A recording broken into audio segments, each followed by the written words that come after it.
Hello, everyone. Welcome to yet another episode of Downright Annoyed with Comic Man Andy. This week we are talking the Sandman again, Volume 2, The Doll's House.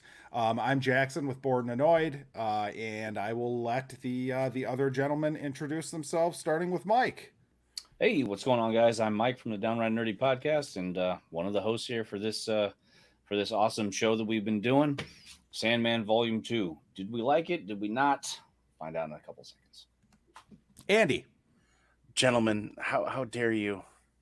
I'm at least a troll by trade. Yeah, I'm Comic Man Andy. Thanks for being annoyed about me, and we're gonna read. Well, we've already read it, but we're gonna talk about Volume 2, Sandman, and I think we've got some spicy comments to make tonight. Find out if it's good or bad. Yeah, so I have a feeling that this series is just going to surprise me all the way through because this one started with like this prologue of like the oldie times with this princess and or queen and basically I think it was the original Sandman. Apparently the Sandman has not always been the same person was kind of what I got out of this. I could be wrong. But it's very different from the first volume. It's like a completely different story this time around. The only difference now is that we kind of have an idea of, what the Sandman's role is, how there's different characters that kind of represent or are the keepers of different aspects of life. We've got death and desire and all this stuff. But yeah, this one is interesting. It essentially follows. There's a little girl who, and I forget what the thing's even called, but basically she's like the dream master. Like she has the ability to basically destroy everyone on Earth because all of the dreams are being like funneled to her or something like that. There's some sicky shit in this again, which I really dig the fact that it gets kind of like nasty. But yeah, I enjoyed it. I enjoyed the hell out of it. I thought it was really good. I'm excited to keep reading it. So, Mike, what'd you think?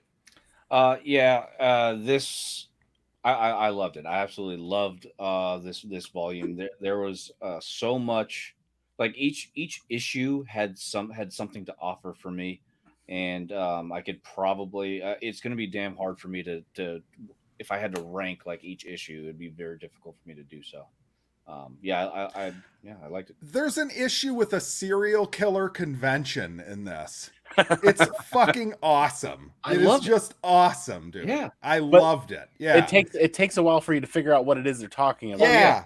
Yeah. I You honestly you thought it think was like it's Fruit Loops and yes. you know, They Yes. they Raisin definitely Bran, spell. whatever. Yeah. Yeah, but Andy, what'd you think? All right.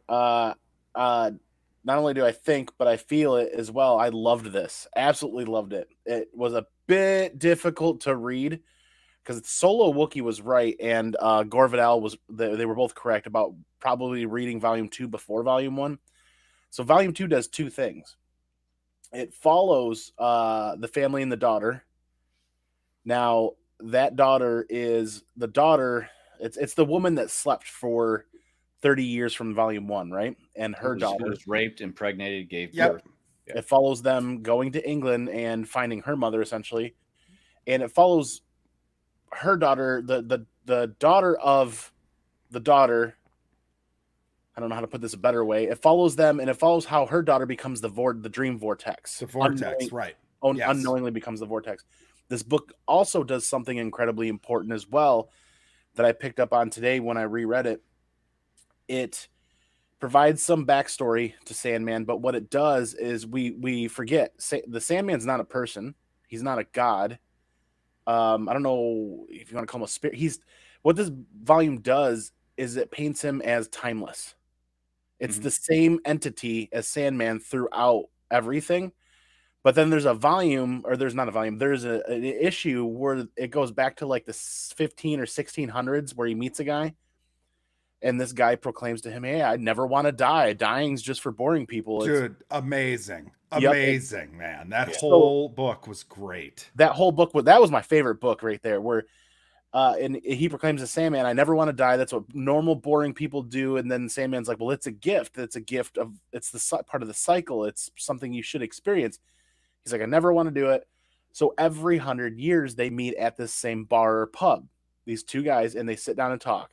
And there gets to be a folklore and a tale that builds up around them to the point where they get attacked by some people. And the guy's like, I just got like drowned as a witch because they couldn't burn me. And I still didn't die. And then he's like, at one point, he shows up.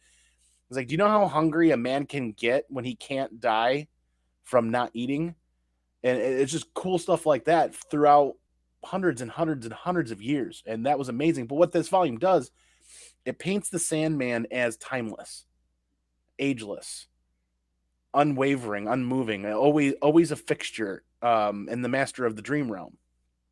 So it follows their storyline, but it also does an amazing job of painting massive, deep layers of detail into the character and into the other entities that surround him: Desire, Death, Cain and Abel, and his dream world. He's rebuilt his dream castle or his dream kingdom at this point and has been working on getting all his nooks and crannies, or all his bits and pieces and his players back in play through this volume. Fantastic. I loved it.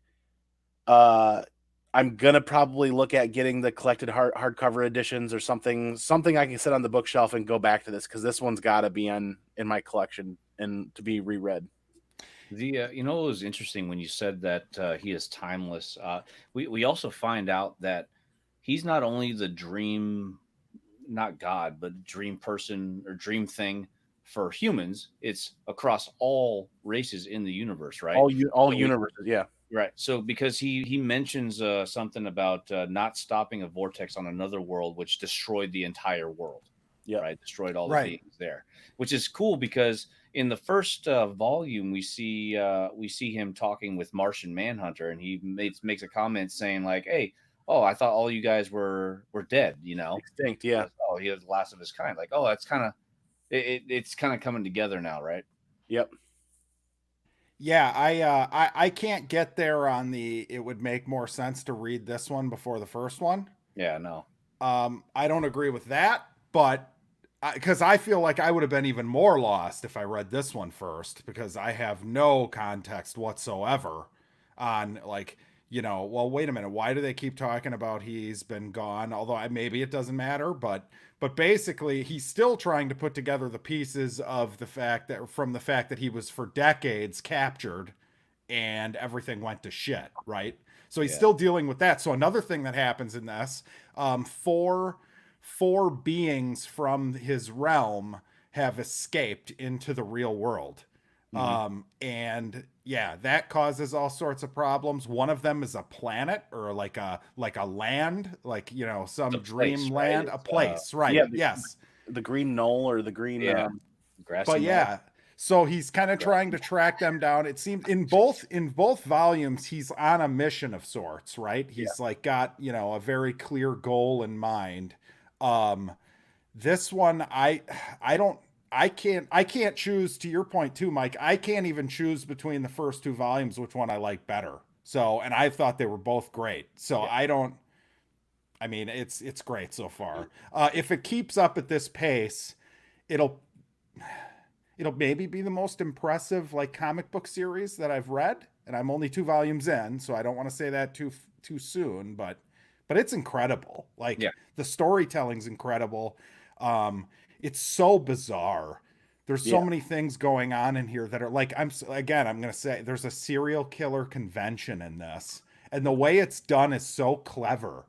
Because you don't even pick up what's like, you're reading and all of a sudden you're like, oh, wait a minute. Are these all serial killers? Like, they're all like got their own sick little proclivities. One of the characters in this who he's trying to track down, and of course I forget his name too, he has teeth in his eye sockets. Yeah. And like he gets mugged in an alley and somebody takes his glasses off and gets his fingers bitten off by the teeth that are in his eye sockets. It's so awesome. It really is. His claim to fame is he takes his victims' eyeballs and eats them through his eye sockets. Yes. Yeah. Where do you dream this up? Dude, he's clearly Neil Gaiman. Clearly, he's got a twisted mind, and I And love it. I love it. he spent time building this world too. Yeah. Like this isn't something he just kind of whipped up. It can't be. I mean, it's too. The world building is just so vast that I'd be hard. I'd love to talk to him and just ask him how the hell he came up with all this crap. It's crazy. Another thing I noticed too was there was one mention of another Constantine, but other than that, the DC stuff, like the other characters, they were just completely missing from this one, right? This is almost it's hitting its stride now. They probably feel more comfortable kind of letting this thing be on its own. The right? artwork has gotten a lot better, in my opinion, too, or better and consistent from start to finish through the volume. Yeah, I can see that. Yeah. I love the. I know that the going back in time with the every 100 years is one of the favorite Number 4 books. You want to just go in issue by issue real quick? That way we don't miss anything. Yeah. So starting with the prologue, right? We've got like it's like it's like a desert area in Africa or something. Tails in the sand. Yeah, so essentially we're being told there's an ongoing story that every, grandfather tells their grandson, and in order to be a man, you have to be circumcised and hear this story. And the story is about this queen. There used to be like this big, extravagant city made of glass, and this queen could not find anyone to fall in love with. She was very lonely, and she looked outside, and there was a man down there, and she fell in love with him, tracked him down, found out what he was, and knew that they couldn't be together. And it's like this tragic tale that just kind of ends abruptly. You don't really get a solid ending as to what happened. And we find out that there's a woman's version of this story, which I'm interested to see if we ever hear the other side of the story. But go ahead, Andy. So you know what's really going to blow your mind now that you look back on this and read that's at the beginning of the volume?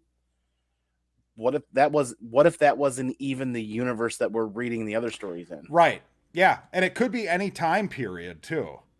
Realistically. I read it thinking that was like, 1500s Africa type thing, or 1600s or something like that. Tribal or Aborigine, Australia, maybe even something that they were drawing from those aspects. But when you think about it, a major glass city with a queen that was destroyed or something like that, it could have been a different universe. Let me ask you this. Gore Vidal says, you met Nada in the Prelude. She was imprisoned in hell. Is this the same person that was when he had to go into hell in the volume 1 that somebody threw the jail or whatever was like, hey, can you please forgive me or whatever? Like, oh, you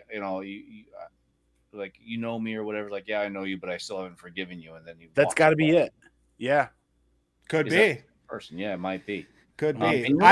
There's going to be a lot of stuff that's going to make this very much like, I can tell when we're finished with this, that this will not be the only time I read this. And I'm sure it's one of those where every time you read it, it's going to just get way, way more, impactful, because you'll pick up on so much shit. I'm sure it all ties together, but yeah, you're probably right. And good catch, by the way. Right. Yeah. I didn't realize it until Gore Vidal said something. Yeah. But you were saying that you think that, like, you noticed that you had mentioned that you thought that there were different Sandmen, I guess, throughout. Yeah, I could be wrong. I know what I kind of think. I think that maybe he just takes the form of someone different every few hundred years, or whenever. Maybe he has that capability, because we see when he's with the dude. I mean, yeah, he's still pale white, but his features change a little bit. I think the artist is doing a very good job of tailoring the character to the time period with clothing and with the haircut, but the facial features, like the nose and the chin, still seem very similar to me, and especially the eyes. You could be right. You could be right. I mean, Mike could just as easily be right too, but well, and what are the name of the two little monsters that take that other guy and make him a new Sandman? Because they mentioned something.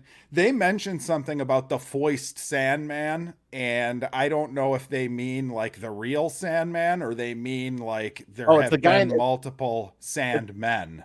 it's the guy in the cape and whatnot that Yeah. they're Sandman. So they're still considering him a Sandman in private conversations, or you know what I mean? Like that's where I was a little bit like, well, why would they even acknowledge that this guy was? Well, no. They were messing with this guy. Right. Like, the whole time he thought that he was working for, or he had those two working for him, but it was really the other way around, right? Right, but they have a conversation, and I wish I knew exactly what issue or page it was on. But he says he's, you know, you're get an idea of how they talk, and they're like, oh, the foist, you know, they sound like I pictured them talking like Bebop in the Ninja Turtles cartoon. And he says something about the first Sandman. And I just assumed, okay, maybe there's multiple, because I can't imagine that they would actually have a conversation and talk about this Joker that they've got running as a Sandman. So, but I could be wrong. I could be completely wrong in how I interpreted that. Okay. I probably am. Once every 3 years, I'm wrong about something. So it's Brute and Glob, I think. Yeah, I think that's what it is. Oh yeah. Here we go. Sure. Yeah, we know what that is. Mr. Sanford, Foist Sandman. He had a battle with it. So yeah, they're referring to him as in front of him as. They're in front of him. Okay. Yep. Okay. Yeah. How great is that too? That the Sandman they create is like Superman looking like dorky superhero type, and then that ends up being a guy who committed suicide, if I interpreted that correctly.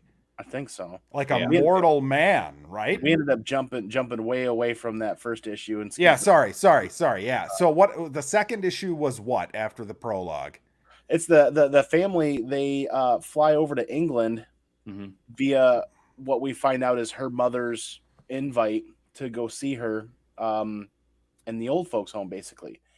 And we get to know a little bit more about I wish I could remember their names. I got so into everything else. They get greeted by almost a butler, a buttle guy at the airport, kind of guy, right? Yep. And then we learn a little bit about how she's the dream vortex. She falls asleep in the back of the cab as they're being driven away, and she falls into the dream world basically with Cain and Abel in the house. And then we see almost like the accountant of the Sandman going through the dream world looking for everybody and making sure that everybody's where they need to be. He's basically tallying up the books and accounting for everybody where they need to be, and finds, the four individuals that were still missing. That are missing, right? Yep. I don't know if you guys saw it on your iPads or whatever, but when Rose falls asleep, right? Yes. All of a sudden, like, you have to turn the thing. That was very annoying. That was very annoying on a screen. That was very irritating. It was great on the book because I had to go like this. I had to read like this. Not only that, what happens when you rotate an iPad screen? Right.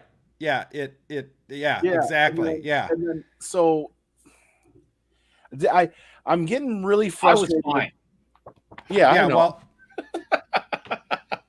I'm getting really frustrated with reading comics digitally, and digital comics are definitely not the future. This is a stopgap for me with time and getting stuff shipped fast enough. And well, why can't you just hold your thumb on a certain part of the screen and lock it in place? That's all you need. That's literally all you need. Give me a spot where I can lock the screen, or you can probably turn auto rotate off, but sometimes you need to rotate it. You can, and you don't think about it half the time. Yeah. Right. Lucian in the library. So there's a lot of great comments in here really quick, Jackson.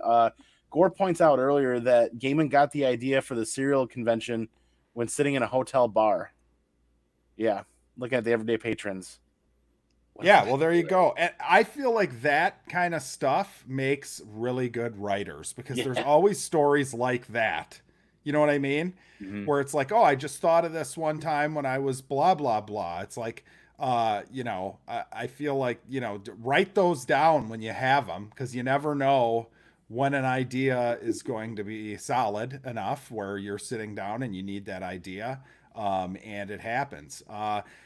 So yeah, second book was that. Third book is when the accountant actually comes and talks to Sandman, right? And Yep. tells him about the people that are missing. And Sandman's like, "Oh no, that's no good." Blah blah blah. What else happens in the third book? Mike. Sorry, my camera was bugging me again. Mine. Let's Mine see. getting washed out too, but So the third book is when when Rose goes to Florida, right? And she has all these weird roommates. Yes. That was another really good episode thing. it's But it's listed as book 2 or part 2, but it's actually the third book read in the second volume. The way it's presented. yeah, Right, because the first book is the prologue, right? Okay. So technically this would be book 2. Now, I'm still, maybe you guys can help me out with this. I'm still confused about the roommates. Like their somehow, purpose. well, like the two, for instance, that are basically ghosts. They look like That was ghosts from so like a weird. Conjuring movie or something. And then we don't know if they're like sister and mom, or two sisters, or or just lovers or any. We lovers. don't know anything. Yeah, Don't know anything. so I was very confused as to why. First off, how they kind of mentioned how she ended up there. Like I think the grandmother like picked that house for her to go to or something. Well, Is I that think right? Oh I no, actually didn't. No, go ahead. there was an agency that they Yeah. hired to a location or placement agency to short notice. She's coming back from England. Her grandmother and her mom are sending her to Florida to find her brother's last whereabouts. Ah, that's right. Okay. And basically like the realtor on short notice, this was the fastest thing they could find to set her up. Well, and then why are the people like weird people? Like Because they're it's like Florida. Neil Gaiman in Florida. Neil Gaiman. You got a Barbie and Ken-esque couple that are super freaking creepy in there. And they're annoying. Oh God, yeah. In a good way, right? Like, I mean, it's good to read. It's just annoying, right? It's like the only thing that would make this better is if Cookie was in this house too, because he Cookie picking terrible movies and That's watching it. them in the living room. Yeah. terrible then- movies.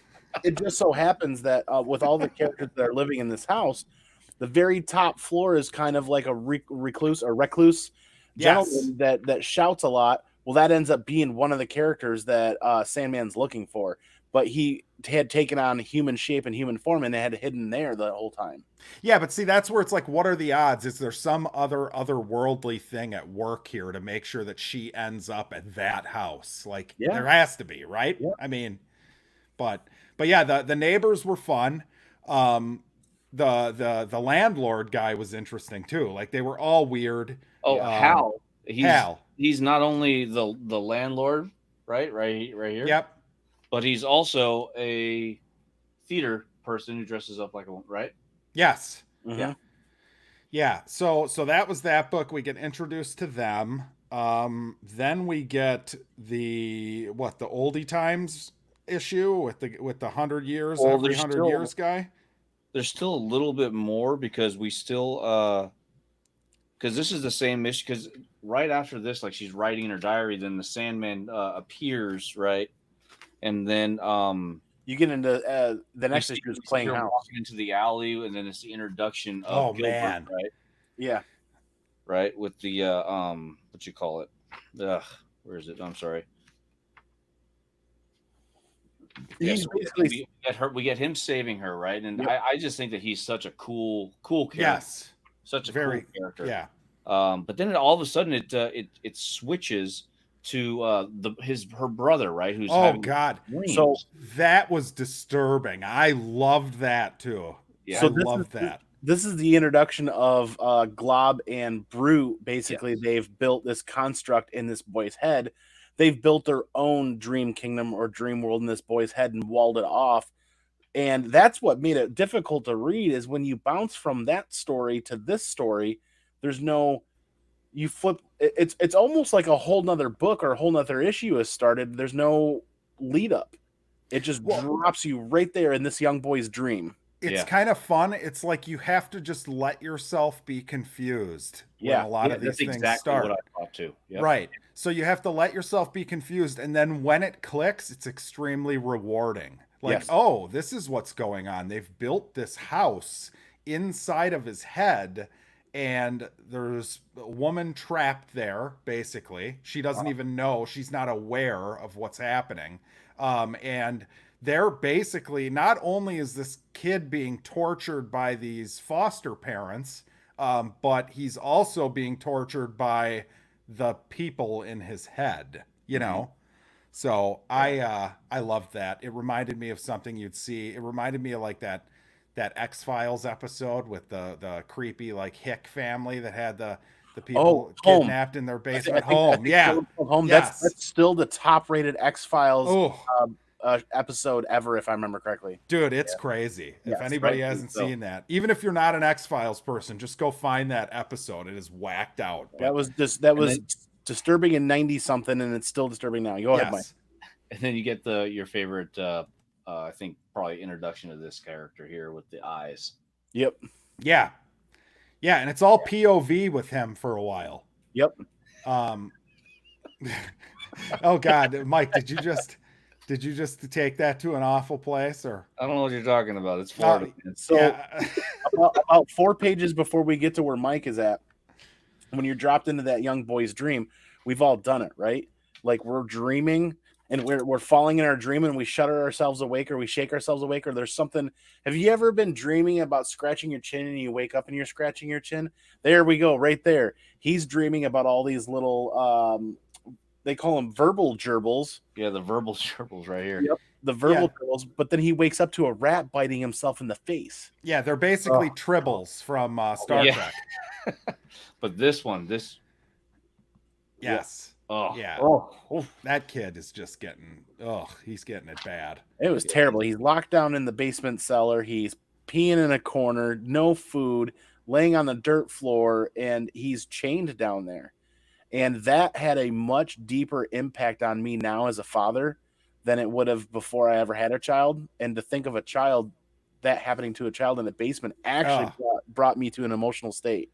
Yeah, well, it reminded me of there's a Netflix documentary about this little Gabriel kid who was like abused by his parents. And don't watch it if you can't handle it, but it's like the things that do happen to kids from really sick, twisted people out there.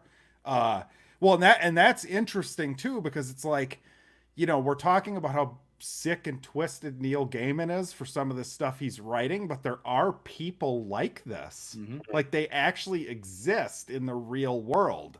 So, you know, it kind of is, makes this all the more disturbing. Exactly. Yes, exactly. So, but yeah, that was really good, that part. So real quick, I just want to show how it ends. When Sandman gets that picture of the because he can't find the brother because Brute and Glob had put some kind of like block or something. I don't know. But once he doesn't know until he finds a picture of him, and then once he does, he's like, Brute and Glob think that they're cunning. How dare they? And then he like puts on his helmet and he's all like, it's my move now. Do they think they could hide from me? Like, oh, I'm angry now, you know. And he like puts on his helmet right here, and then all of a sudden it ends. Can we quickly? I don't know about you guys, but that picture, that image of him standing there going through the doorway with his helmet on and his fiery cape, can we not pay a quick moment of attention to the fact of how similar that looks to the alien head from Aliens? Oh yeah, totally. And how awesome that is when you're talking about striking fear into something or somebody seeing that. Yeah, You know what's kinda creepy? and I love when he's like the fact that he's pissed. And if you could throw that back up, Mike, that right there, yeah, Yep. that to me is such a different artistic style than we've seen of the characters. We've never seen him throughout really this. angry like that. Angry like that, and the detail on his face. Usually, it's just a very white, you know, filled face with There's a color. lot of Just depth there. right. And you know what, we were talking about the covers and how they're so different from the interior art. Oh, The yeah. next one, part 3, that cover is freaking freaky. You know what that reminds me of? That reminds me of a 9 Inch Nails CD or album. Yeah, exactly. Yes. Yeah. That's awesome. But yeah, so that was that issue. Next is the The new Sandman. Yep. There you go, the new Sandman. Yeah, what a great character. Just a dork. I feel bad. I feel bad for the woman, right? Because she's locked in this dream, and she's like, "Oh, I've been pregnant for 2 years," you know, She's just like completely unaware of what's happening. unaware. Yeah. Right. So, yeah, they've been basically abducted just as much as the child's brain or dream life has been abducted by Glob and Brute, and they're pulled into this. They call it the Dream Dome, I think it is, and it's this dome in some and almost like in Earth's orbit out in space is what they dream this up to be, and yeah, she's been pregnant in this dream world for 2 years. In reality, she was 6 months pregnant when they left for this Dream Dome thing for what they call her husband is calling it's his job to go dispel these bad guys from these dream areas or dream world, like he's the Sandman, right? And it's Glob and Brute kind of orchestrating this whole bad symphony of a knockoff of what the Sandman has created, and everybody's getting used to some degree. And it's like nobody's there by choice, really, except for Glob and Brute, who are hiding, basically. Yeah, and what is their role? Like, what is their role in the Sandman's actual world? Like, are they creators of dreams? What are they? That's a good question. Because I'm assuming they all have a purpose of some I sort, honestly right? think that they have a similar role as similar to like Monsters Inc., where they're just part of a dream world that he just inserts into different dreams. Maybe. Well, because the way where I'm going with this is we've got the teeth eye guy is basically he's a nightmare, right? Yep. And then you've got the place, which is what's Green Fiddler's Gilbert? Green. Yeah, Fiddler's Green. Gore has it over here. And then those two other guys just seem to be, like they must have some sort of purpose, but I mean, they have to have some sort of power, right, to be able to essentially create this fake, basically dream world that's cut off from the rest of the dream worlds in this boy's head. So, Got it. I And think that makes sense, huh? At the same time, this episode, this volume, while discussing and delving deeper into that, we're also looking at the daughter who's still looking for her brother, and her car breaks down with Fiddler's Green as the passenger riding along with her, and they get stuck hoofing it to the nearest hotel, which happens to be on the sign when they're walking up to the hotel. It says Serial Convention or something like that on it, I think. And I'm trying to find that, but that's where that convention of serial killers ends up being. Yeah. But then also, I mean, I think is that before it? I think, yeah, you're right. But then right after that, the new quote unquote blob, the two weird monster guys creation of Sandman gets defeated by the real Sandman, and the Sandman feels bad for the woman, right? So he gives, what does he give her? He gives her a there it is. Yeah, the serial convention. You're like what? Yeah. Well, it's not shocking that there would be like a like serial convention. It does, you know, it's like probably a real thing, like the actual breakfast cereal. I think that every time I go to like Comic-Con, I'd be like, oh God, yeah, they're all gonna try to kill me in weird ways. Yeah, that was awesome. But no, what were you just saying, Mike, about so when he fights him, right? He fights him, wins. Obviously, it's not even really a contest because the guy has no powers, right? But then like he like frees her. She accuses him of killing the dude, but yes, like, you've actually had two extra years. That's more than anybody's ever gotten. Yeah. So just be thankful for that. And he just says like, "Hey, I'm gonna like, where are you gonna go? What are you gonna do to me? Nothing. I'm just go build your own life, do whatever, you know." But then he says something that's kind of interesting. He's like, "I have a prior engagement. I'm afraid I can discuss this no further. I will see you again. Until then, farewell." Like, why will he see her again? For what purpose? We never find that out. Ooh. I mean, we'll find out. Oh, no, here, look. You are free to. I almost forgot the child. The child you have carried so long in your dreams. That child is mine. Take good care of it. One day I will come for it. That's what it is. Okay. Yeah. So he's about to have a sand baby. Yeah. My favorite interaction in this issue is when the fake Sandman and the real Sandman begin their battle, the fake Sandman's first retort is a fucking whistle. Yes. And it just says tweep. Yeah. I mean, he's a badass, man. I He's a love that. A badass. little bit of hilarity there. But yeah, what's the next bit here? We've got, is it the oldie time guy? Yes. Man, Awesome. So cool, this whole thing. So he essentially hears him and Death go into this bar in like the 1400s or probably even old. When was it? I mean, it was long ago, right? They had a date. No, I don't- 1400s, 1500s, something The like Dark that. Ages or something like that. Yeah, like the Black Plague is happening, and the one guy's just like, no, I think death is like a construct, like we made it up. I don't, as long as I don't think that I'm gonna die, I don't buy it. Like I don't want to die, and I'm not going to. And essentially, Death and Dream are standing there listening to this conversation, and it looks like they kind of make a deal, like, all right, Death, don't get this one, like just let this one, live on.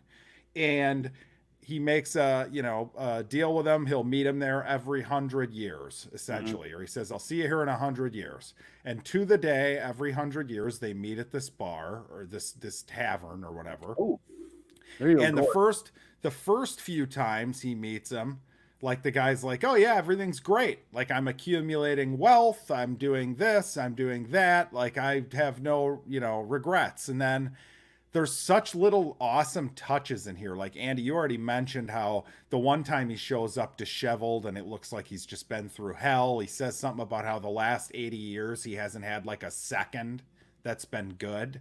And he even mentions how like he's left towns and then come back as the son of himself, like pretending to be his own son on multiple occasions. And just that whole thing is crazy because I love that idea of like, we're all afraid of death generally, right? Like we're afraid of when people we love die or when we're going to die, whatever. And the idea of, yeah, but how awful would it be to live forever? Like how long could you actually do it without misery taking hold, So I thought that whole thing was great. And Shakespeare was in this too, right? Yeah. You see him go through many different stages. Like one time he shows up and do you know what it's like to starve and yet not die from starving? And that was one part. Another part was where they tried to drown him as a witch and he shows up and his clothes are all tattered and he's like, I've been in hiding for years. And the other one was he's run away and come back as his son. And then he talks about a little bit there, people kind of get keen when you live in the same spot for 60, 70 years and you don't really age and you're still doing the same thing. And the idea he enters the slave trade. He starts trading. He starts doing a dirty job and Sandman's like, no, you don't want to do this, dude. Yep. It was great. I love the bit about Shakespeare too. It's almost a slight dig at Shakespeare because he's like, oh, you must have made one hell of a deal with him, because they kind of look at him as a joke when you first meet him. And then when they come back 100 years later, the guy's like, dude, what kind of deal did you make with Will? How did he end up being, this famous dude, And there's an impressive amount of layers and depth in this, because every time they look or they meet up every 100 years, the landscape has changed drastically, or the buildings are changing with the times, the clothing, the hairstyles, the hairdos, even down to the way they're talking, or the dialect, if you will. If you noticed 100 years to 100 years to 100 years, even though it's a written word and you're not listening to it, there's a dialect in there that they've made subtle changes to for those time periods. Yeah, and it changes more drastically every 100 years. So like the first two times, it almost looks similar. And then all of a sudden, the next time, it's like a completely different building. And by the end, aren't they in like a modern-looking location or semi-modern area by the end? Yeah, like the 80s. Right. Yeah. So, but I mean, the whole purpose of this issue was to show that, Sandman actually reveals like emotion, right? Because he calls him a friend at the end after however long. Yep. Really, I would have always heard it was impolite to keep one's friends waiting. Mhm. And this was after 100 years before that. He storms out of that pub saying that I'm not here for friends and I'll never be your friend. And his friends is not something that I want. Well, he stews on it for 100 years and comes back and he says it's impolite to keep one's friends waiting. Yeah. I'm Yeah, curious that to was see how great. that plays out later. Right. Yeah. We'll notice throughout this one issue, throughout these pages in the 100-year gaps, he starts to find other people that are also stricken, if you will, with the same undying. He starts running into not like maybe a subculture, not really a subculture, but other individuals that he's found not far from him that are so-and-so is going on 150 years. Yeah. Or yeah. Yeah, so that goes back to kind of what we talked about in the last episode of this, where we were talking about like, well, what if death just didn't come for you? Right? So death, like if death doesn't come get you, you can't kill yourself, you can't die, right? I mean, that's the assumption I'm under reading this. Gore's comment. Oh, interesting. I can't pull it up just quite yet. Which one? This one? No. No, It's about to pop up in just 2 seconds. Yep. StreamYard needs to catch up a second.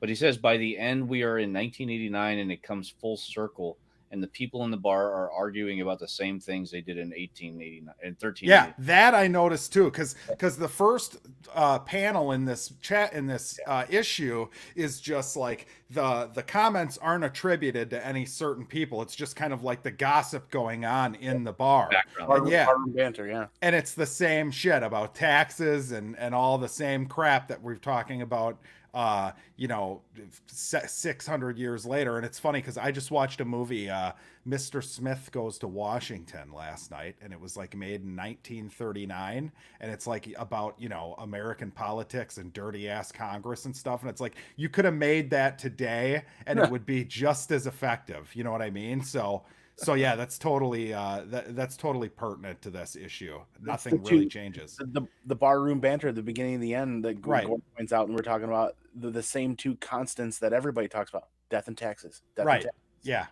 Yeah, and religion. It just clicked in my head. Yep. So that's that issue. Yeah, and then we get back to our main. I believe the next one is we get back to the motel, right? Did you look at the cover? Did you look at the cover though? Oh yeah. Of this issue. Look at the picture. Look very closely. Oh yes, so cool. Yeah, the eyes. Yes. The eyes are teeth. It's another set of. Did you some Clive Barker shit, man. Yeah. That's some like yeah. So we're back to the motel. We learn a little bit more about some of these characters, these motel goers, and the guy running the convention is very much wants everyone who's not in the convention to be kept out of the loop as far as what's happening in the hotel. He wanted the whole hotel to himself. The police basically told the hotel operator that no, you've got that, they've got a reason they need to be there and they have to stay. And we start to meet these characters, like the one who's running the registration booth is like a fat nerdy character. And he is disgusting and disturbing. Creepy. And a lot of these characters are disturbing. There's one, like you learn about the psyches of these different serial killers in super short periods of time. Like there's one guy, he's only killed 8 people, and one of the other killers like calls him soft, but then he's like, well, I've only fallen in love with the 8 people. So he calls himself the aficionado. Yes. Yeah. Oh. I think, maybe it was something similar. It might not be the exact same word, but basically he's only doing it because it's perfect. Every time he does, it's absolute perfection. Yeah, just it's real quick. In the midst of all that, we also see like Rose and Fiddler's Green are staying at the same hotel, right? Yep. And Fiddler's Green starts telling, or Gilbert tells her a story of Little Red Riding Hood, right? Yep. And that story was so fucked up. It was like, and or it says like, hey, as the little girl ate what was offered, and as she did, the little cat said, "Slut, to eat the flesh and drink the blood of your grandmother." And it's like, Where should I put my skirt? Throw it on the fire. You won't need it anymore. Like, this is getting dark and twisted real quick. So yeah, well, that story that, is twisted. Like, Yeah. that's what you know what I mean? Like, Yeah. Mike, show everybody that picture, where she's sitting in, not just, so the larger page, not where she, yes, that one in your left hand. Oh, see, now this is where reading digitally sucks, because I don't get to see that full spread from one page to the next, but all of that depth of black and white and red in the middle is absolutely astounding. yes. Yeah, that whole part was cool. And then it ends with the wolf just eating her, right? There's no happy ending. Yep. No. You got that. Yep. Oh, geez. Yeah, and it's super disturbing. And that is just, yeah, so you've got, there's people talking about how they started with cats. They'd cut the heads off cats, and then they moved on to this, and they moved on to that. I loved it. They use some derogatory terminology in here. They definitely don't say cat. Pussies. We'll say it on this show. But that's what he meant. Yeah, it's disturbing, to say the least. And then they even lead into a page or two talking about the guy hosting the convention, and about how he has a murder shack basically out in Vermont that nobody knows about, with 4 full chest freezers. And isn't it about time to buy a 5th? Yeah. That's so disturbing. Maybe I should get a 5th body freezer, or oh god. Well, when that guy introduces the convention, he's like, "Look, we don't shit where we eat here. There's going to be no killing at this convention. That's we don't do that." That is when it really clicked for me. Oh yeah, exactly. Yeah, and then he they end up killing someone. Why? I don't remember why. He was out. They found out that he was just a reporter and he wasn't an actual serial killer. So the invites that went out for that individual serial killer, that guy had passed away a few months before, or something like that. Old age, like he was like some legend, old age legend. Boogeyman. The Boogeyman. Baba Yaga. And he just happened to pass away. And this reporter got his credentials, and the reporter pleads with him that he just wants to understand what they're about, because he's so intrigued, and he's removing himself from the reporter role, but they still, you're outside prying eyes. Hello. So then they go through the 3 guys. One likes to gut and debone them. That panel, the last panel, is awesome, with them smiling. Oh yeah. And they're just all so excited to be. Likes to skin people alive. Nimrod is a hunter. He could bone joint and gut an animal in minutes. As for myself, I have a penchant for eyes. And you know what we're going to do now, Philip? We're going to take turns. Yeah. Jesus. Fuck. Yeah, this is definitely horror, by the way. Andy. This needs to be solid horror. I cannot wait to see this in a show format, as long as it's done correctly. Oh yeah, it'd be amazing. Oh yeah, incredible. Well, I mean, now that DC is on HBO Max, I think it has real potential to actually be something good. It'll be the first DC thing that's good in years. Yeah, last year some of those key issues, the first appearance of Death and the other key issues, did spike up in price because they had talked about this being done on HBO Max. Oh, really? Hopefully we get to see that, and then we get the 3 of us get to talk about that show at some point. Oh, it'd be amazing. But yeah, so the rest of the volume is the creepiest part, in my opinion. So yeah, go for it.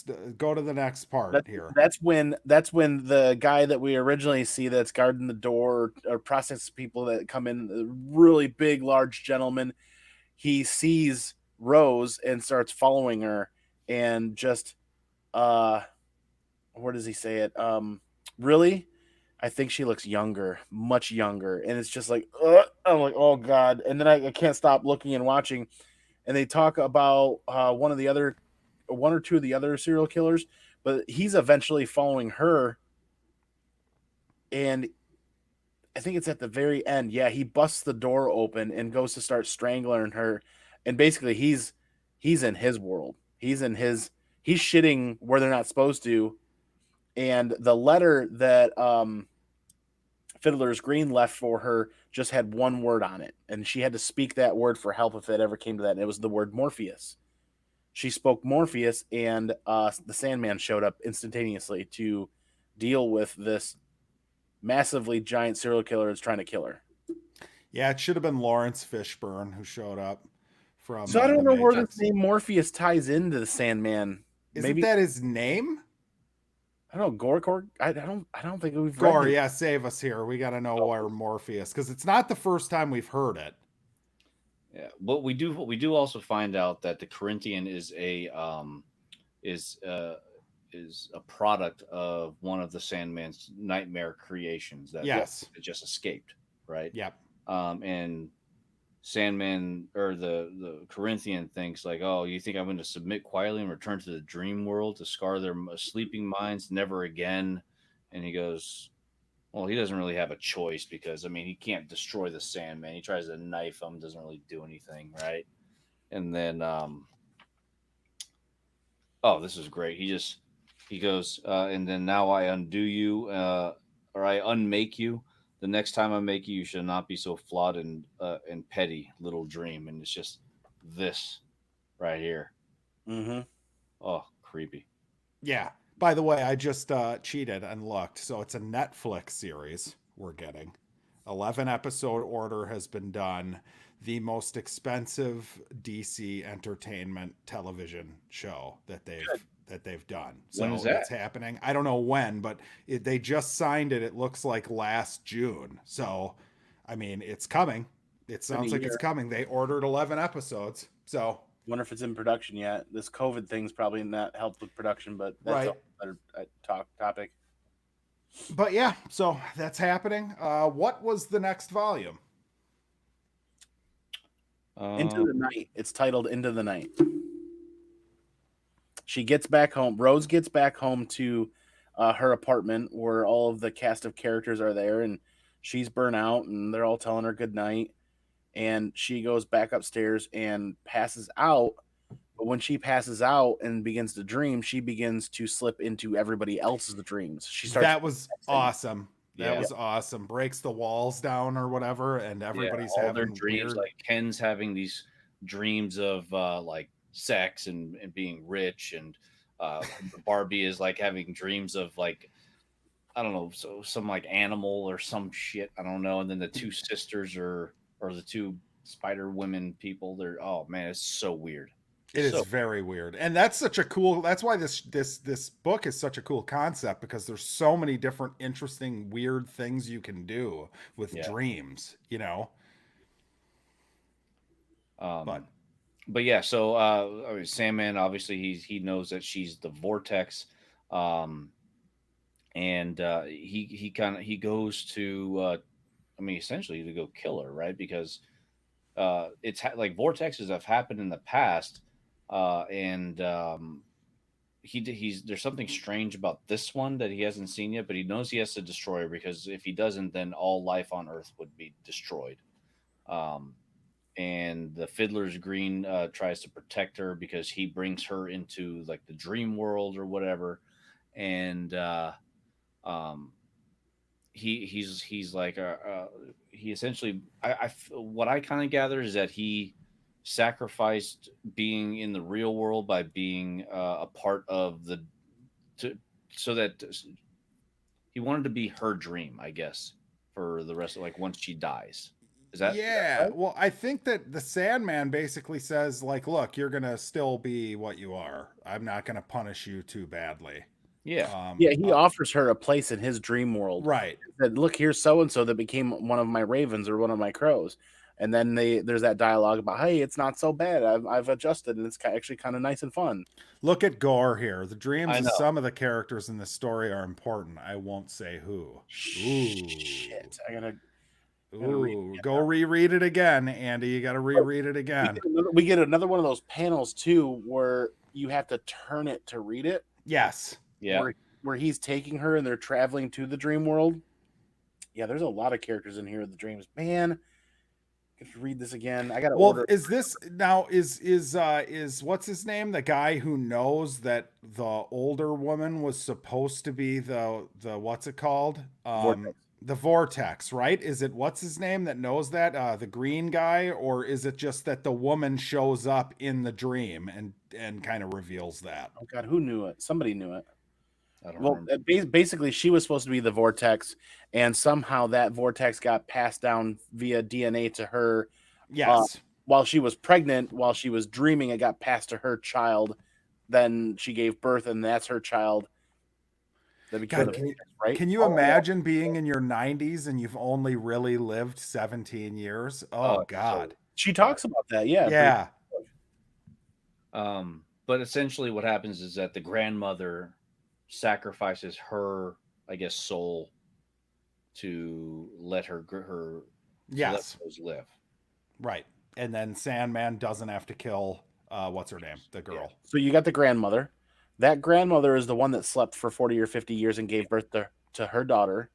Her daughter is not the vortex, it's Rose. Rose is the daughter that becomes the vortex. The granddaughter, right.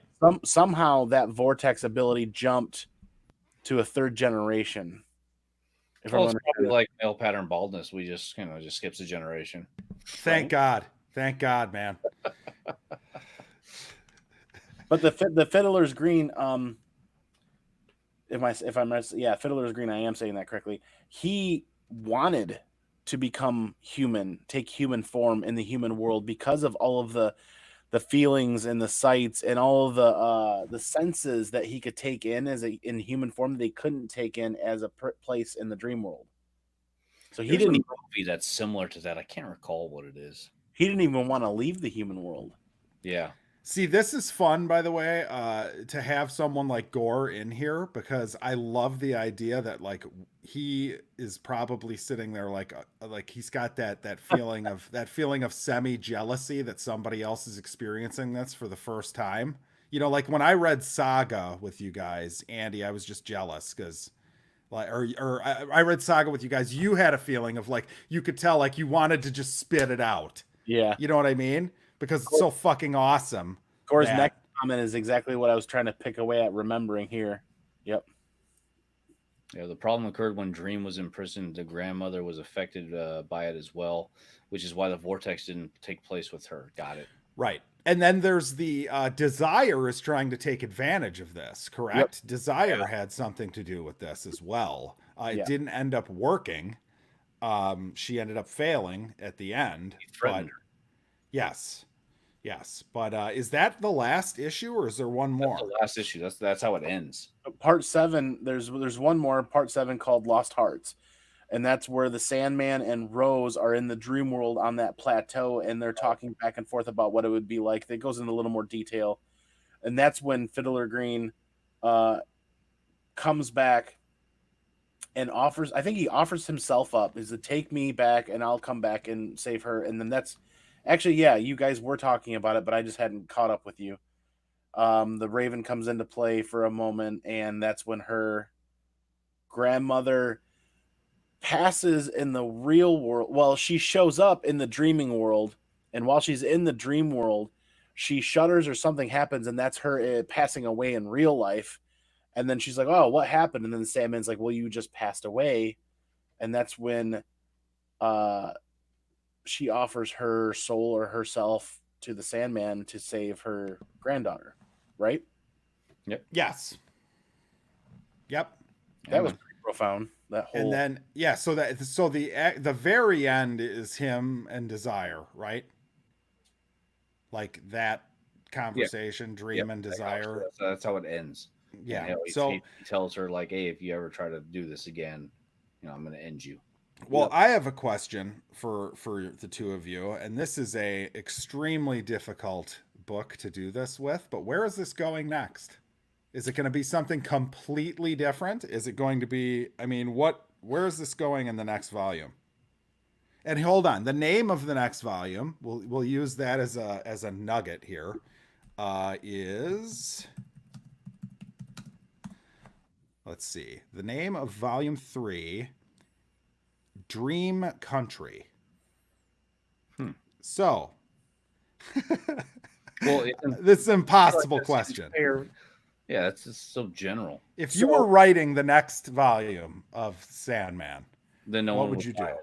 So Gord discussed how important the dreams were of all of the individuals from that house.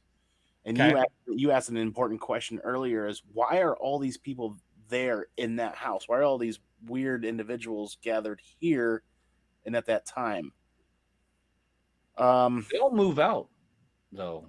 The I'm sisters. They do move out eventually, but I they've got to be playing a role in the next volume, obviously. I'm starting to believe that this whole thing is a dream.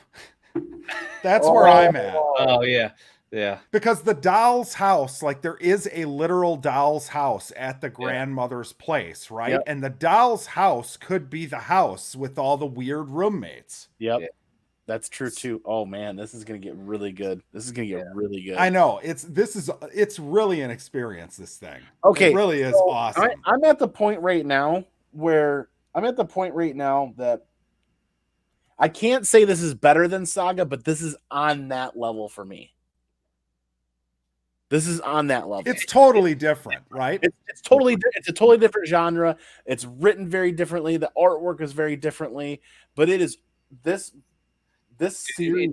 It's like comparing burgers to pizza, man. It just depends on the mood you're in. You just picked the two hardest foods to decide on if you had one to have the rest of your life. Mike would know plenty about burgers. I mean, yeah, that's true.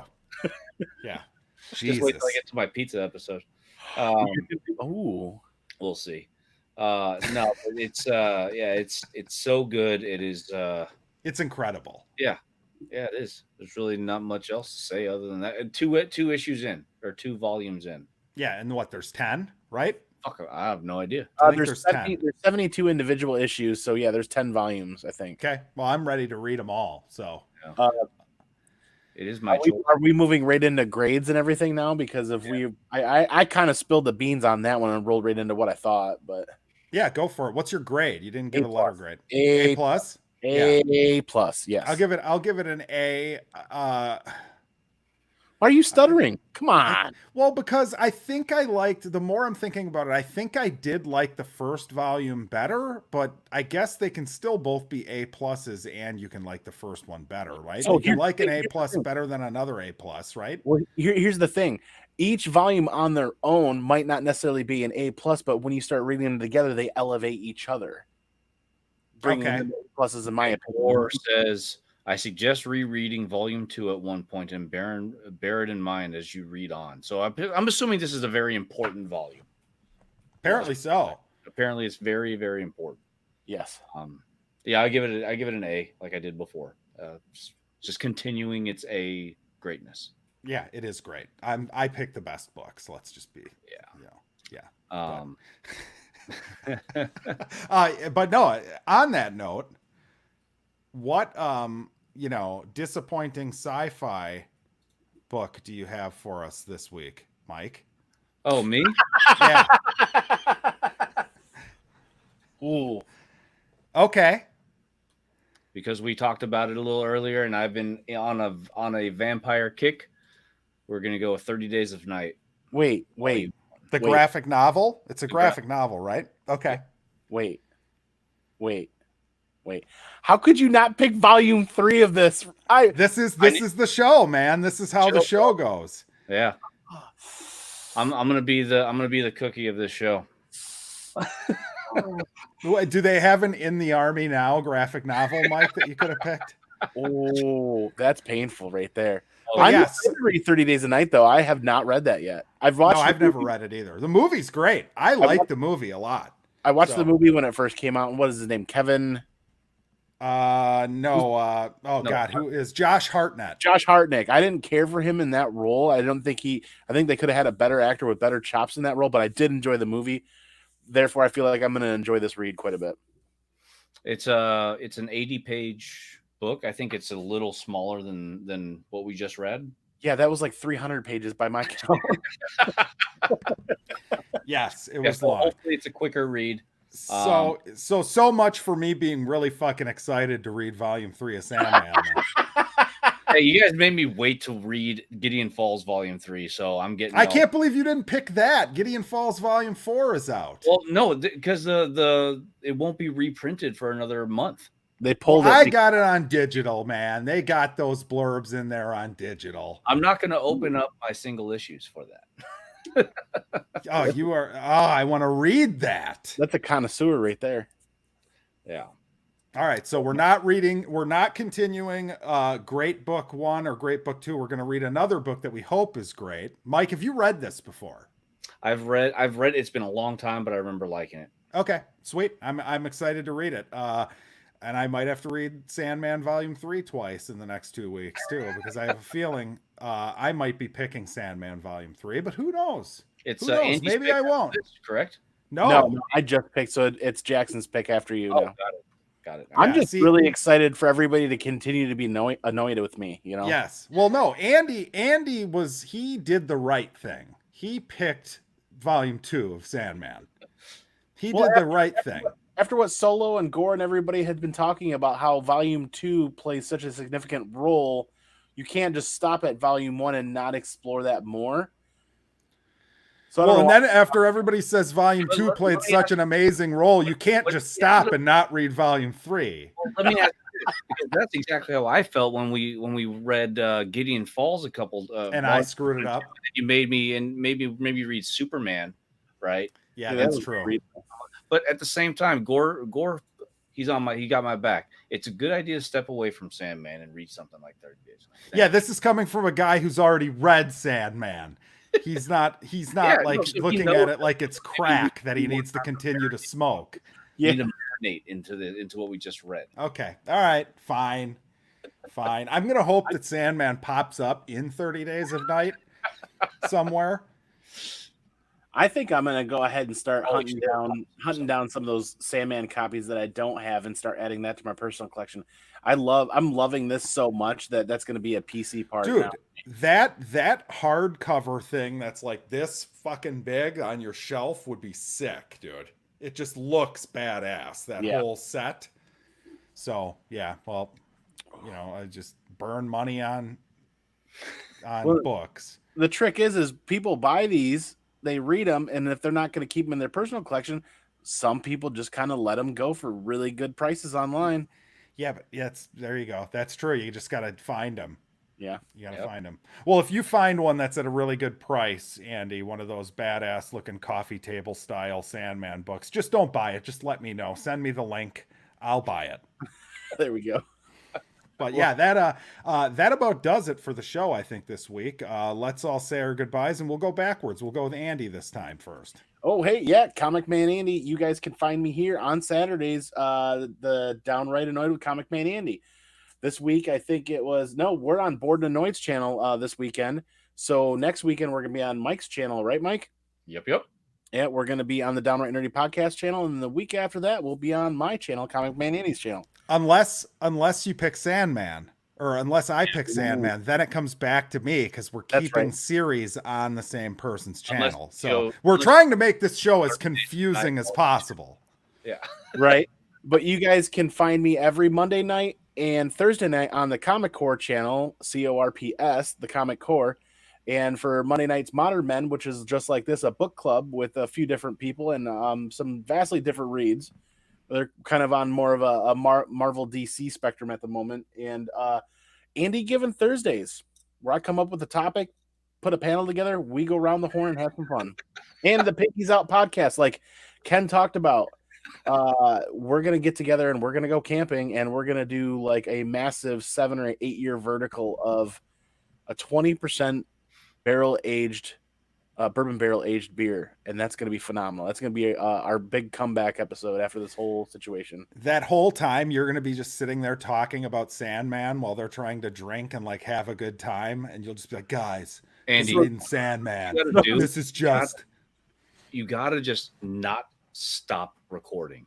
It's just got to be one continuous thing, no editing, just record, and whatever comes out of your... It's going to be a drunken nightmare. But that episode will be extremely relatable for you guys as you get to listen to more stuff about Sandman while the other guys berate me all day long. So yeah, this is something where I want to talk about this with people.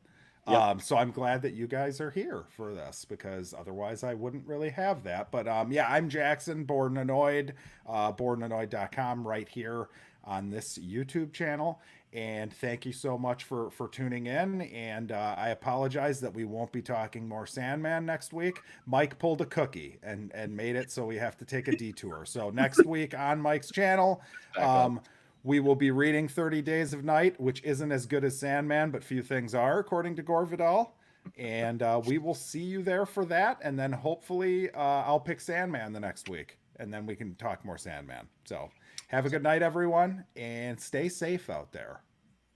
Pulling a cookie, that's like a budget Mortal Kombat